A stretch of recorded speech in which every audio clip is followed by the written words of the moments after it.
Hello and welcome to another edition of the E-commerce Odyssey podcast. I'm here with Jason K. Williamson from Optimonk, and we're going to talk about how Shopify merchants can use SMS and email to increase their rate of return customers.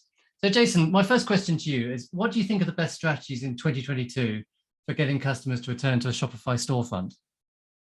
Yeah, well, first and foremost, thanks for allowing me on the show. I always love to jump on and kind of share my knowledge and meet new people. So this is really, really cool. Jumping right into the question, Trevor, we've got three different methods. I think the age-old method, well, there's a couple of age-old methods with an extra one in there that I think is rather, as you would consider, kind of old school, but new school at the same time. The first one is the most obvious one. It's retargeting on all of your media buying, whether that's Google, whether that's Facebook, whether that's, actually don't know if TikTok does it, but YouTube. Retargeting all your customers whenever they visit or take an action on all of your media, I think that's hyper important because you just got to be following your customer at all time. I'm a big believer in, if you don't, your competitors will, and being at the forefront of their mind. So I think that's one of the things that you do through your media buying is being able to, kind of follow them around. The next one is going to be one that's been around for a very, very long time, but it's got to be email marketing. I think email is incredible because you can do it at such a large scale and such a large volume. You can collect people's emails. People are rather trained to collecting emails these days. And what I mean by that is it's not a difficult ask to get somebody's email anymore. When somebody is asked, hey, say for example, if there's a pop-up or if there's an abandoned cart, it's not a crazy thing to type your email in. Like it's a thing that everybody just does these days. So it's easy to capture a lot of emails and then use them as a method of retargeting. I think it's really powerful too, because one of the things that I'm a big believer in, and I have been in the last 8-9 years of, learning digital marketing, is I think it's powerful when you own your list. And email gives you the ability to do that. And then the third one that I think for me is the most exciting heading into 2022, because there's a lot of reasons behind it that I'm more than happy to explain later. I think SMS marketing. So text message marketing, I think is going to be the most powerful way of retargeting your customers. Because if you think about it, most of the time, if you look, your traffic is like 70-80% mobile, right? And if we've got 70 or 80% of our traffic being mobile, and then we get their phone number and we're able to send them a text message, it's what I like to consider when moving forward to it. It's frictionless marketing.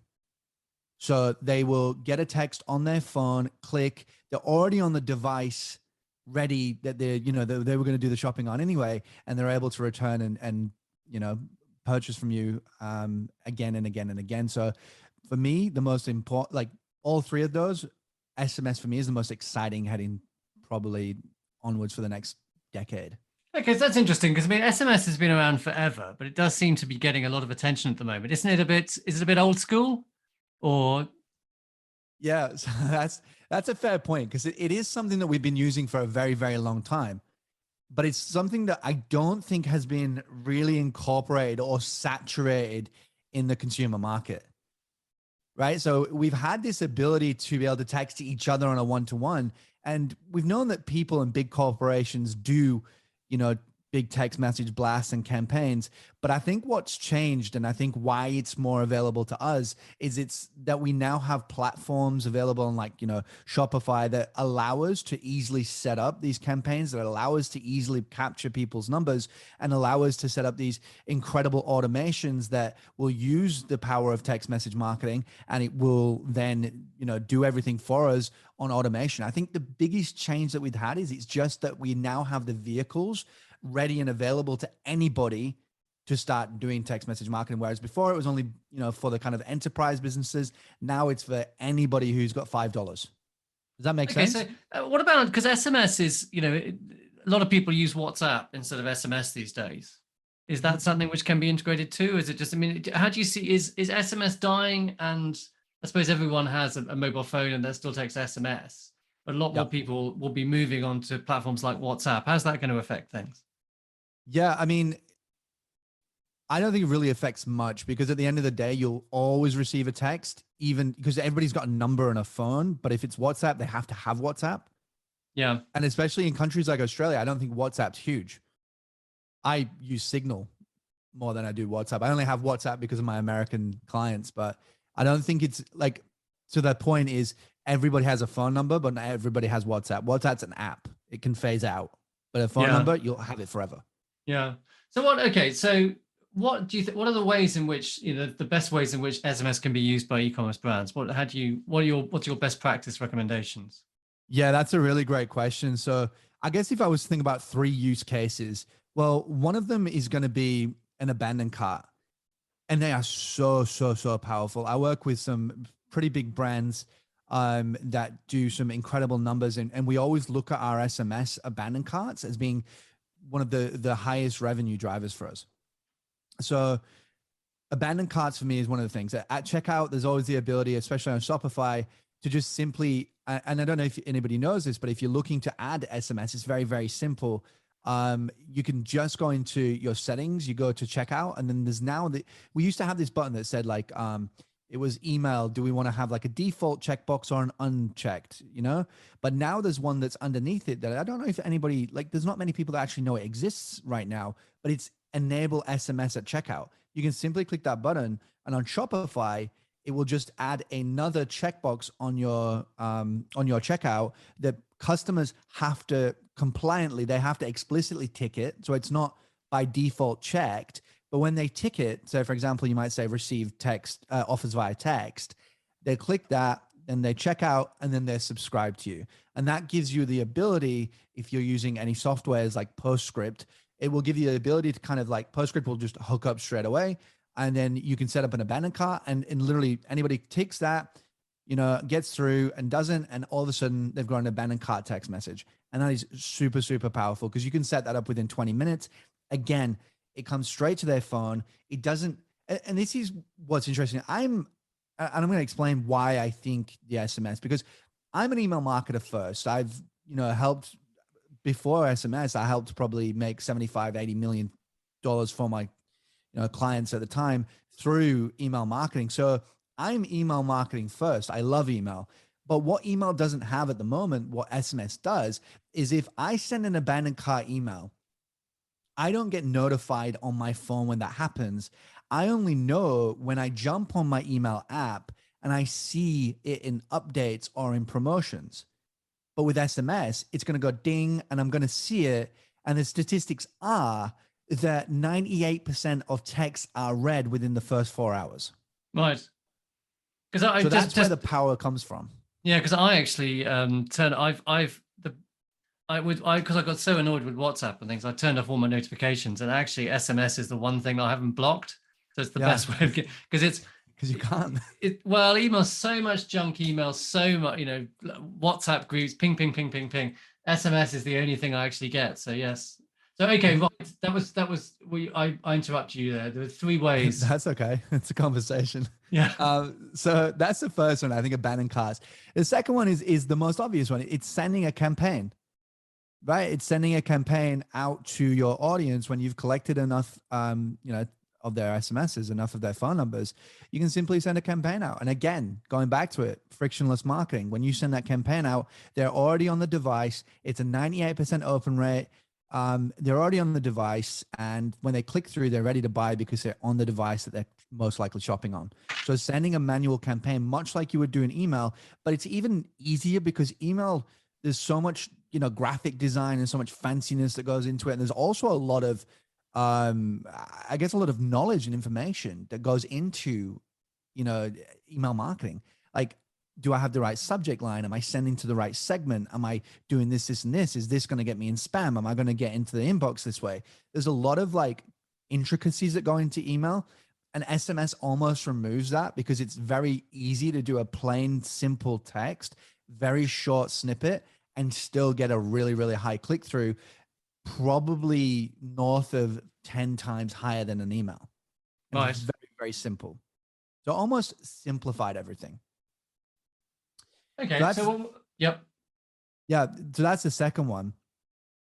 And when it comes to the third, I guess, use case scenario, I would probably say another use case scenario is you can actually create cool little promotions on your email list that are going to your SMS.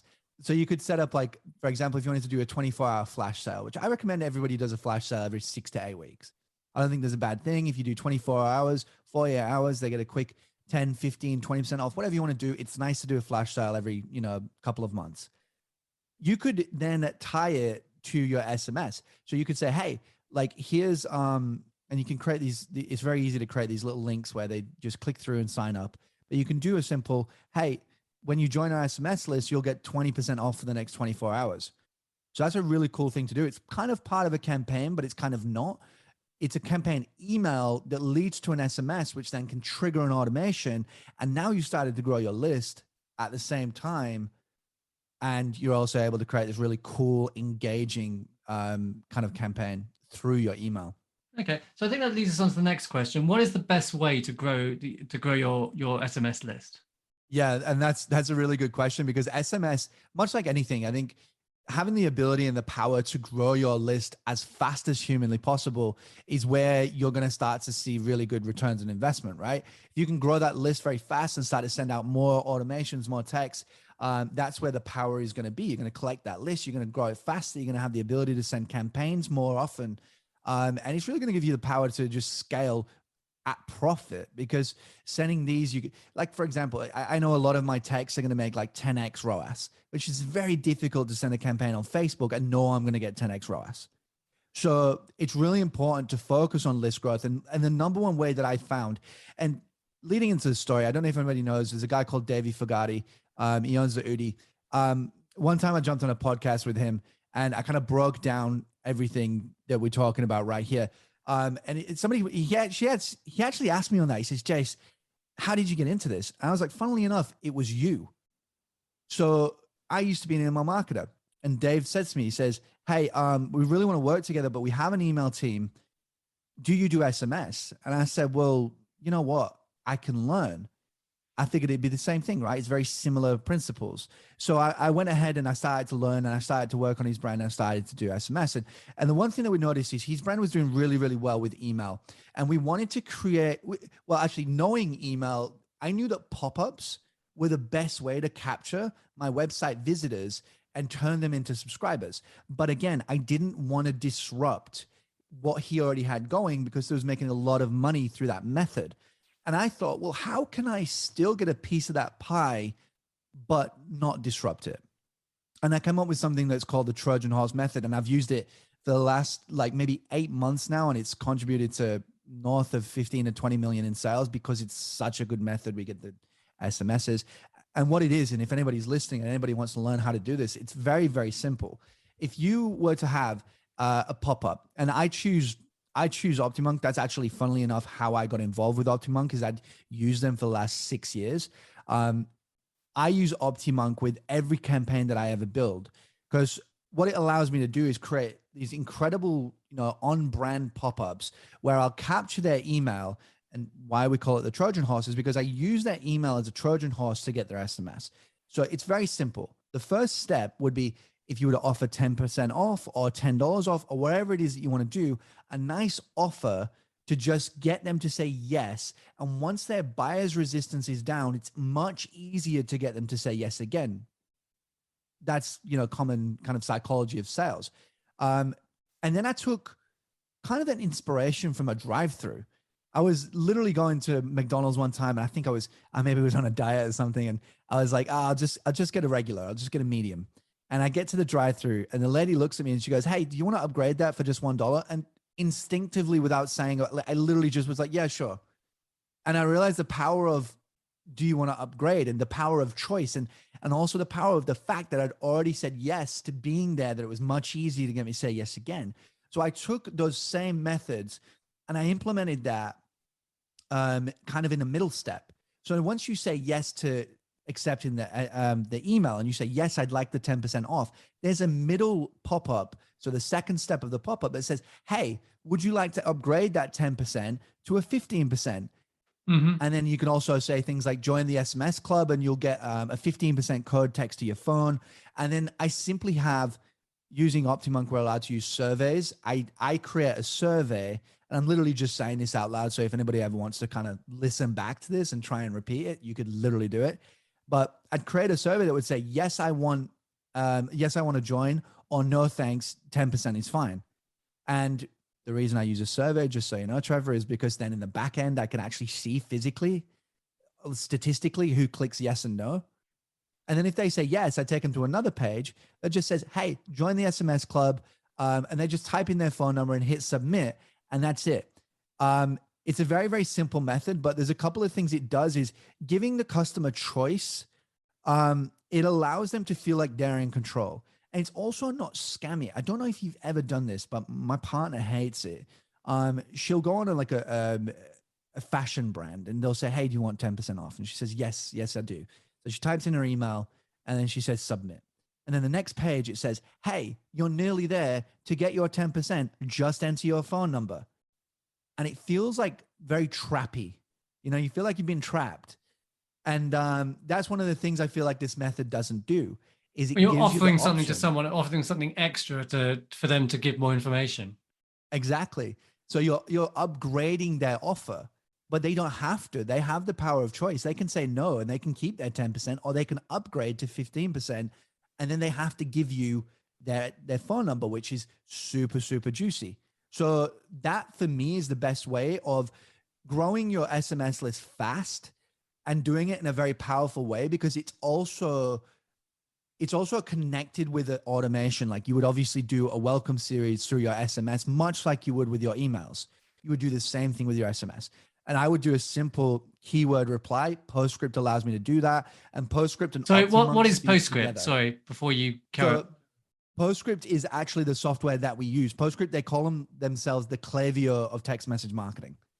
Okay. So it's the software that we use to create the automations or send the campaigns with our text messages. So I'm guessing there's a Shopify, a PostScript Shopify app. Yeah, exactly. It only works with Shopify.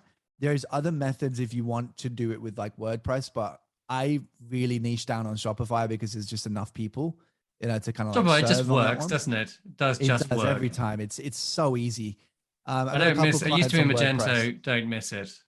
Yeah. I got a couple clients on Magento. I think they're 3.0 that came out, and it's been a nightmare in Klaviyo. Or is that a different one? We also got WordPress clients, and whereas they're doing really well, anytime that I want to add any of these types of extra retention models, it's really difficult. It's like nothing really works off the bat, but Shopify is just so simple. It's so powerful. And it's, again, like I said earlier with SMS, it's just brought it from enterprise to literally anybody with $10 can do it. So I think that's what's powerful. So yeah, I use PostScript and Optimonk combined. And Optimonk, actually, I was working with them a little while back. I think you said something about you didn't want to cannibalize your email list, right? Yes. So let's do. I've got a question first, right? Because you said, what are the pitfalls of email marketing? No, sorry, SMS marketing. SMS, yeah. Let's do, because you said there were some serious ones. So let's hear about that first. That's a really good point. Yeah. So as I'm getting excited about SMS marketing, and I do, one of the things that we do have to be very, very aware of is SMS is a very, very dangerous marketing channel. Now, that sounds scary. Don't get worried. If you're doing it correctly, it's actually a good thing, because what it means is that other brands that are saturated in the market and doing things wrong, you know, like email, like you said, you've got a folder full of spam. With SMS, if you do that and you do spam people and you send text messages to people that the word is non-explicitly consent to you, and I'll break that down. It just means that they have to very clearly understand that they're subscribing to your text message marketing. Again, that's why on the checkout, it is by default unchecked, and you cannot get them to sign up for your SMS unless they press that button and physically say, I want to join your SMS. Shopify to pre-tick the box. Yeah. Okay. And that'll be below like your phone number kind of field. So it's where email's at the top, it goes at the bottom. Yeah. So you physically have to tick it. And what that means is that the consumer, the customer totally understands what they signed up for. And I think if I was to wrap it all up, that's what it needs to be, is that your customer needs to clearly understand what they're signing up for. Again, when I use Optimonk and I create my pop-up on the third page, when they say yes, I have very clear terms of services and very clear marketing language that lets them know that they are in fact signing up for an automated text service, and I will market to them through my SMS. Okay, so So what are the pitfalls if you don't do that? I mean, I suppose if you use Shopify, then you don't have this problem because it's already, they have the option to tick. But what do people do, which means they fall foul of things?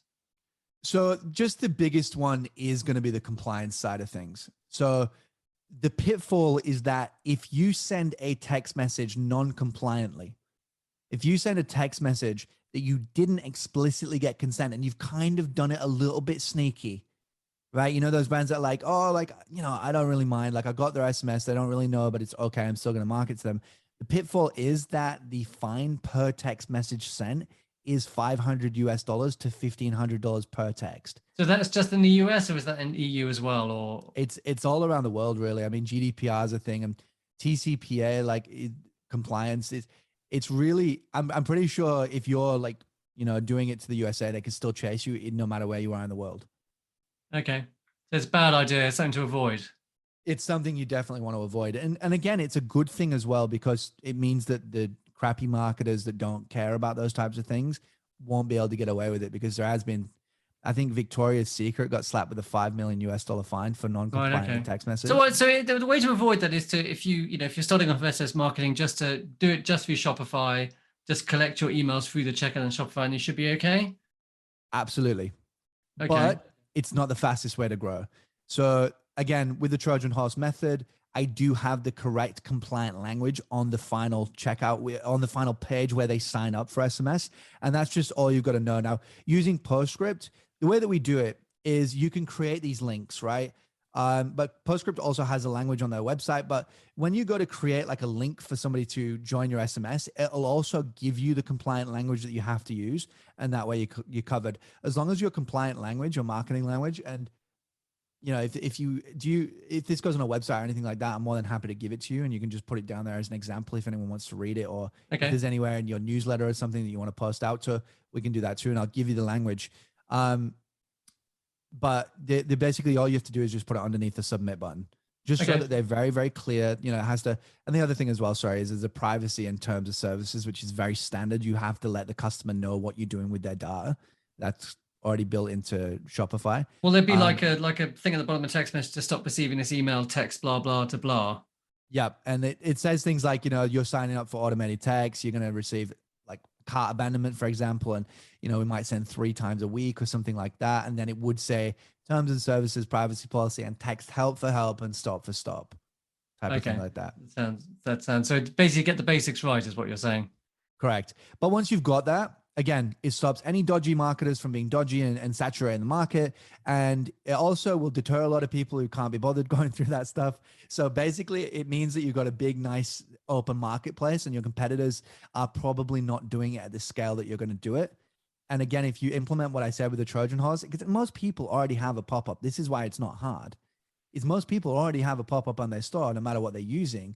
And again, using something like Optimonk, you can very easily connect Optimonk and PostScript or Optimonk and Klaviyo and just create these, easy, highly converting pop-ups that are going to capture their email, that are going to give them the option to join your SMS club. And what I've realized, by the way, I'll give you my top 3 offers as well, just so if anybody's wondering. Yeah. I love to do one called Double Your Discount because I know how powerful SMS is. I'm more than happy to go from 10% to 20% if you join my SMS list. When I've done that, I've seen anything from 50 to 70% uptake. And what that means is if you have got a pop-up doing 10%, right? 10% conversion on a pop-up is very average. You can do that. That would mean that 10% of your website visitors are turning into email subscribers. If 50% of them are turning into SMS, that means 5% of your website traffic is joining your SMS list. Could you imagine how powerful that is after a year? That could grow your list very quickly. So a compelling offer grows the list quickly. Yeah. So again, double your discount. I love it. The juicier, the better. I like to call it a big mafia offer. It's an offer that they cannot refuse. That's what I want to do when I get to my SMS, because this could be the only opportunity I get to capture their SMS. So I do double your discount. I also do a free product. If it's like a wristband or a sticker pack or something, get a free sticker pack with every product. That works really well. Like I'm seeing 70, 80% uptake there. Okay. And then a really simple one. If somebody's a brand who doesn't like discounting and you thought to yourself, look, my email was enough. I discounted enough there, which there's plenty of brands that I work with that do that. You can do something what we call the convenience offer. Now, this is just simply, hey, would you like us to text you your discount code? So you don't have to upgrade it. You don't have to do anything. You just give them the option. So now you're still giving them the option, but this time it's the option of convenience because it's easier to get a text and you can join our club and we'll give you early access to sales and things like that. And by the way, I always treat my SMS list like my VIP list because it takes a lot to get them. I once went into a club when I was single and I asked for a girl's number and she tried to give me her email instead. That's how easy it is to get an email. Is a girl nearly gave it to me in a club versus getting her phone number was very, very difficult.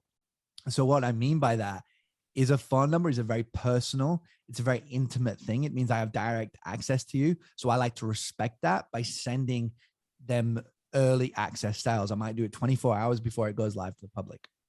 Okay. So look, if you've got a situation where, you've got email address, you've got the SMS address, how do you prevent, or do you indeed care about the fact it might cannibalize it? So if you've got a, abandoned cart, would you send them an abandoned cart email and an SMS, or would you do SMS first? Or in fact, a campaign, if you've got both of them, which takes precedence? Yeah. So when it comes to, so my SMS takes precedence. Because I know that to me, SMS can get expensive if you got 200,000 people on your list. Most of the time, it's like, it doesn't really matter because the ROI is so big you don't notice. But I will always send my SMSs first because they're the highest open rates and the highest clicks. That is the one that I want you to see first. And then my last ditch effort is going to be my email. I work with a brand called the Hodge Twins. We actually just did about $500,000 through our email and our SMS last month because we came to the end of our giveaway and we got to go hard. I noticed that I'm sending to a list of 15,000 SMS subscribers and I'm making anything from $7,000 to $15,000 to $20,000 a text. My final day text was $20,000 out of 15,000 people. On average, I was getting about $8,000. Now, look at the email. We have an email list of 300,000 people who have opened 6 times in the last 30 days. So that's a good engaged segment. They're good openers and they've bought again and again. And that list would make anything from $5,000 to $10,000. So even though I try to differentiate my offers. My SMS it's a different conversation, but it could be the same offer because SMS is very intimate. It's very conversational. I'm going to speak like I'm the brand owner. I'm going to speak like I'm the influencer. I'm going to speak like I am a person speaking to a person, not these, these SMSs that are in full caps look like final day, last chance sale, don't miss out. I'm going to take a more conversational route. So even when I do send my text, it's not identical to my email. So it doesn't cannibalize because it's not the same message. Ultimately, it's the same goal, but it's a different message. So you wouldn't cannibalize by sending different messages? No. So if you had someone on the email list and the SMS list, would you send them both? They'd get an email and an SMS? Yeah, absolutely. It just gives us multiple touch points. It's much like, would you advertise on Google and Facebook at the same time? Oh, good. It's a good analogy. But what about an abandoned cart email? I mean, if someone's abandoned cart, would you send them, because that's not a campaign, would you send them both or just one? See, I do my abandoned carts on my SMS because most people, it's hard to get their SMSs. So most people, we don't have their SMS. So I know there's not going to be many people who get it, but I'll do 20 minutes automation reminder for an SMS. And then I'll do maybe like 35, 40 minutes for an email. So my hopes is you got the SMS, you had 20 minutes to complete the checkout. If you didn't, I'll continue on with my usual email. I could get tricky if I really wanted to and exclude people from the first email, but I just don't care. Okay. It's not going to make a difference. So it's okay. What, in terms of platforms, what do you recommend in terms of platforms for running campaigns? Both email and SMS. Should it be combined? It's a good question. Should you have a single platform to do both of it, different platforms? What's the best practice, do you think? Yeah, I mean, it's a really great question, but my question to you is, if you hurt your knee, who would you go to? You go to a knee surgeon, wouldn't you? Go to a doctor. You go to a doctor, but he'd send you to a knee surgeon. Somebody who specializes in knees. And it's the exact same thing here. Is Klaviyo specializes in email. They have done for a very, very long time. They want to get into SMS, but any platform that says they do both only do it both of them average or well, but none of them do it exceptionally. The ones that do it exceptionally are the ones that focus on it, harness their craft, and that's all they do in day out. So my preference for email is always and forever going to be Klaviyo. If I want to send my email campaigns, if I want to create more automations, it's got to be Klaviyo. I think it's the most phenomenal platform. I've generated $80 million plus with Klaviyo. So I think it's such a phenomenal platform. It's very easy to set up. The user interface is easy. Everything is simple and it's just powerful. It works straight away. I love Klaviyo, but I wouldn't push their SMS. They have the power to create an incredible SMS platform, but they just aren't focused on SMS like another brand is. So there's a couple of other brands that I would use for SMS instead. The first one being Postscript. I'm a massive, massive avid user of Postscript simply because I have tried the likes of SMS Bump. It wasn't for me. I tried via SMS. It wasn't for me. I tried Klaviyo. It wasn't for me. The only time I get consistent day in, day out results that are gonna, I put money back guarantee on this stuff. The only way that I'm confident in doing this is when I use a platform called Postscript. They call themselves the Klaviyo of SMS, and they're super powerful. It's again the same thing. Easy as heck to set up. It's very, very powerful, and it gets results really quickly. Okay, so horses for courses is what you're saying. Mm-hmm. As you do. Exactly. Great. Okay, well, I've got one final question for you. It's a bit fluffy. I like to ask a fluffy question at the end. What has inspired you recently? A book, a film, a change of government? Really good question. Well, what's inspired me recently, I guess, is I think it's this is probably obvious for everyone, but I think the end of the pandemic is coming up, and we're all starting to see that there's a little bit more opening up, and people are starting to be able to go do the things that they want. So my inspiration honestly comes from travel. I used to love to travel. I traveled a lot about 2 or 3 years ago. I was out of the country every 3 months. I'd be in the USA, I'd be in Europe, I'd be in South America. So what's inspired me lately is honestly just the openness of kind of seeing everything come to the end and having the ability to be able to get back out there and start to do. You want to go back to being a digital nomad, do you? Yeah, kind of. And I got a new partner as well through the pandemic. I met somebody, and things have gone really well, and we really want to adventure together now. We want to go to the countries and go do all these cool things together and adventure. So I'm simply inspired by the ability that not now, but soon, I think everything's really going to start opening up, and we're all going to get the ability to go back and do what we love. What's it, travel in Australia? Can people come into Australia yet? I don't know. They can now. Yeah. It opened up about, I think, a month ago that anybody and everybody can enter. You just need a negative PCR. So that's really cool. Australia's quite opened up and allowed tourism again, which is nice. Okay. I should come to Australia. Never been. Yeah, you should. You'd love it over here. Don't come in winter though. Come in summer. Well, your winter is our summer. I mean, not really. You're from the UK. I mean, what's it like? What's the okay? So what in your winter? What's the kind of lowest temperature you'd get? We do get to about 2 or 3 degrees. Oh, right. So it can be quite cold. Yeah, it can get really cold. I mean, again, I'm from the UK originally, so we don't get snow here, so it doesn't get quite that cold. But our winters are very cold lately. I think they've got colder the last, 5 years. They seem to be getting colder and colder winters. But I would strongly suggest, if you do come, and I'm sure you would absolutely love it in Australia, my recommendations is Sydney and Melbourne every single time. So much fun, such incredible places, but 100% go in the middle of summer because it's a blast. Like, Australia really closes down in winter. We're not very winter people. Mm-hmm. Everybody hibernates, all the cafes, all the restaurants, we're just very low key. But when summer comes, it's like pie central in Australia. They just love it. Everybody gets out. Everybody's doing things. It's amazing. Cool. Great, Jason. Great talking to you, and lovely to hear about your experience with SMS and email. Thank you so much for having me. I'm hopeful that anybody watching this got some value. And seriously, if you just listen to what I said, you can honestly do exactly what it is. Yeah, thank you. You've been very open with your advice. I think it's been very useful. Thank you. I'm glad. I really try and be valuable to people. Great. Thanks. Bye-bye.